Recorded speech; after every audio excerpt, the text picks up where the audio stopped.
Mike McCool here in the Royal Examiner studio, and with me today is Ken Mitchell. Ken is the Democratic candidate for U.S. Congress in the 6th District. I have the 6th, I have to get that out, And Ken, I invite you here, and he accepted. And so, like the first question I always ask the candidates are, why do you want to do this? Well, first, thank you for the invite, Mike. And we delayed it a little bit, as you know, because I wanted to make sure that I wasn't a candidate, but the candidate. Okay. A couple things prompted me to run for office. One certainly is the attack that we see on our democracy now from the far right, and what we have seen, how obstructive the 118th Congress has been, and their willingness to have fealty to Donald Trump and not to the people. So that drove me to run for office. But more importantly, from my perspective, is not that. It's trying to improve the quality of life for the people of the 6th District. So I'm running to defend democracy, but I'm also running on a platform of the common good and bringing all of the people in the 6th District together and in the divisiveness that we see. Yeah, it's hard to believe our country is so divided, and it's pretty much right down the middle.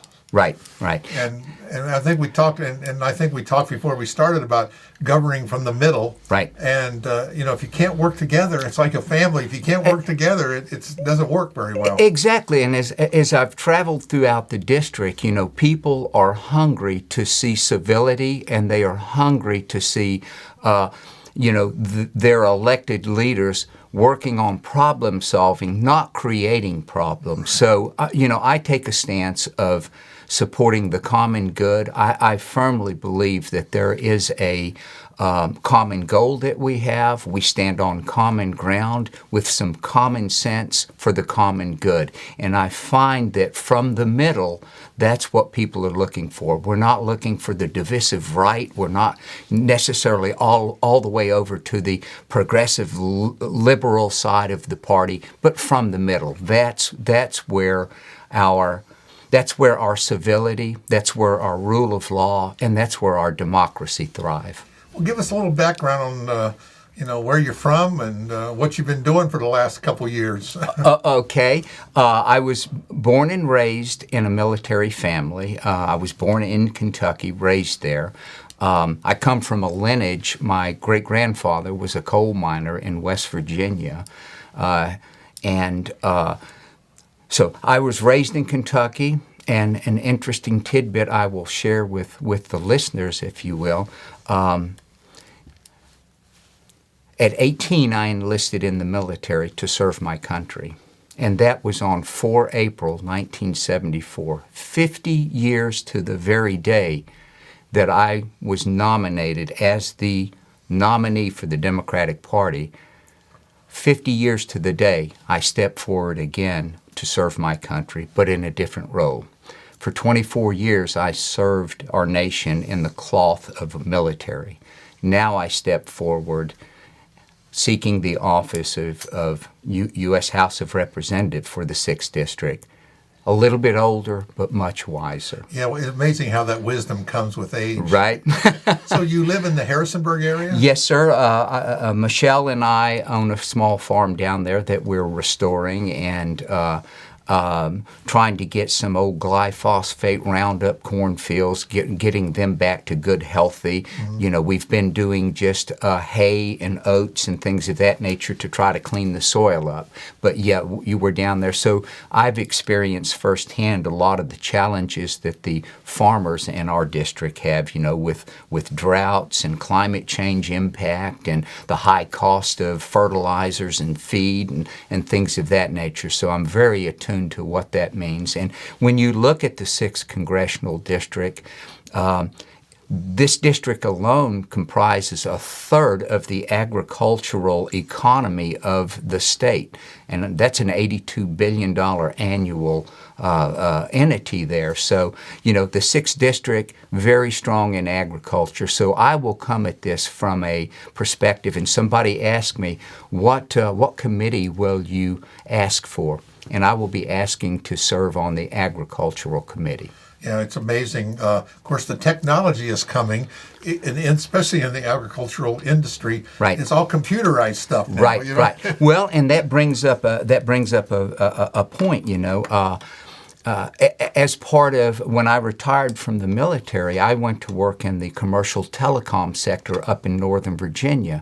I had served the last 6 years of my military service were in Northern Virginia, actually at the White House, and I served under the Herbert Walker Bush administration and the Clinton administration.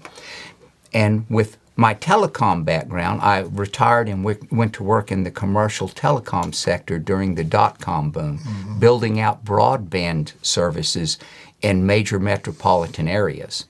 So with that experience now, I'm looking at the rural areas of the 6th District and getting broadband expanded out in there, because that quality of life affects, our children who do not have the advantage of doing their homework at home and have to stay at school later.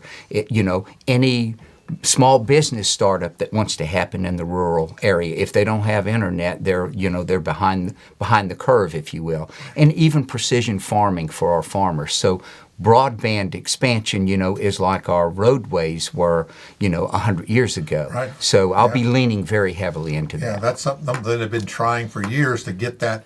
They keep talking about it, and Right. they start passing, bills for it. But sometimes But where rubber meets the road, Exactly. it is not happening. it seems like, well, we passed the law, then they go on to something else. Right, and I think it goes beyond just legislation, and it goes to hard work, on my part, to say, what can I do to help actually get this installed? Yeah, reminds me, I'm from the government. I'm here to help you. And people laugh, but really, the government shouldn't always be no, no, no, no. It should be, hey, let's sit down and figure out how we can make this work. Right, and the government, not just from the federal government level, but from the local level. I was chatting with a farmer the other day who simply wanted to augment his income by opening up a little U-pick strawberry patch. And, how many of us have gone out and picked, from a U-pick? Yeah. But Kind of like a lemonade stand, and the bureaucracy comes down. And the bureaucracy came down and said, well, before you do that, you need to install plumbing, and you need to have restrooms, and you need to have water, and then it became cost prohibitive. Sure. So in some ways, our local and federal government are, put their thumb on things. Sure. We need to make sure that we govern with common sense, as well as I understand protecting the environment. I understand why that needs to be done. But let's make sure that we're not driving small businesses and being onerous to them, Right. if you will. Sometimes the regulations don't apply. Exactly. Yeah, it's exactly. like you say, common sense is something we're short of. Exactly. And as we look out here, I'm fortunate I'm the first college graduate in my family, right? But getting to that point, common sense was very, very applicable to us in my upbringing. So that to me is where, from the middle, on common ground, for the common good, let's apply some common sense. So you're running against Congressman Klein. Yes. In the 6th District. Where's the big separation, say, that when people are looking at both of you head on for the 6th District, where do you see the differences, other than being a Democrat and a Republican? What kind of the direction that you might think we need to go in a different direction? I think Congressman Klein, from the Freedom Caucus, and that's probably the most obstructive wing of the Republican Party. And when you look at, he has stood up and he is an election denier. He's an enabler of Donald Trump, and I think when you look at the Freedom Caucus and you look at the obstruction of the 118th Congress, he's been an integral part of that. He has blocked legislation and not moved it forward. He has, a border security. We all know that we need border security. And when the Republican Senate put forward a package that was dead on arrival, that's not legislating. That is being obstructionist. And I think the primary difference is I believe we had a free and fair election. I believe we need to lean into legislation. We need to get that border bill passed. It may not have been perfect by their perspective, but passing it would have helped Ukraine, Israel, Asia, Taiwan. So it was far further reach than that. I'm all for securing the border, but I'm all for treating people with dignity and respect as well down there. Anything else you want to add? In regard to? Whatever you're going to do from your flag, because you always have that 30-second elevator speech. We don't have elevators. Yeah. Well, I do want to share a little bit of with the viewers and the listeners. 50 years to the day that I enlisted in the military, I stepped forward again to serve my country.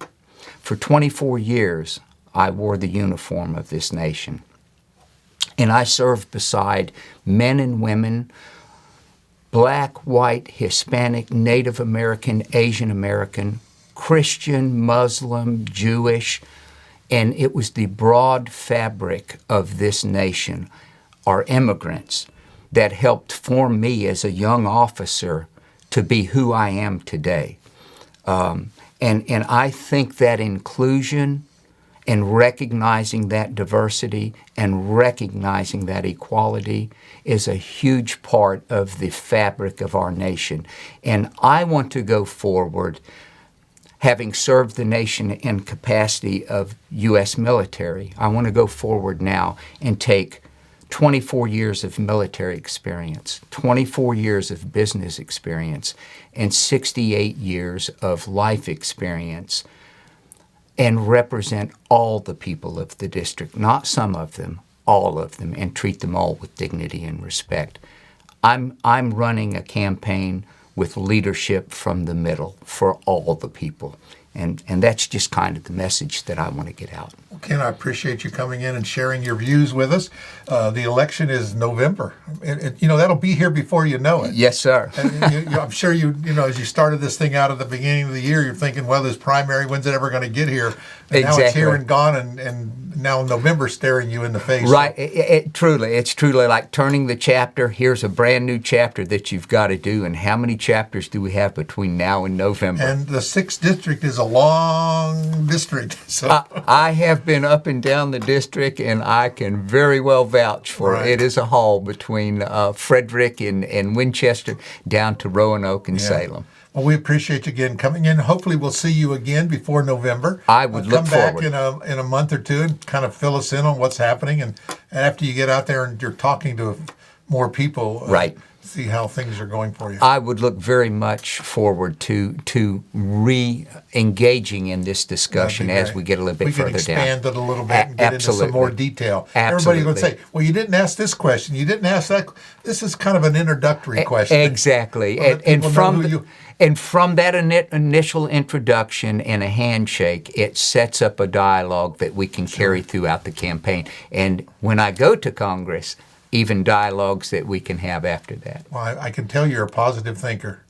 Well, thank you, sir. Thanks, Ken. And thank you for allowing me to be with you today. Appreciate it. Thanks so much.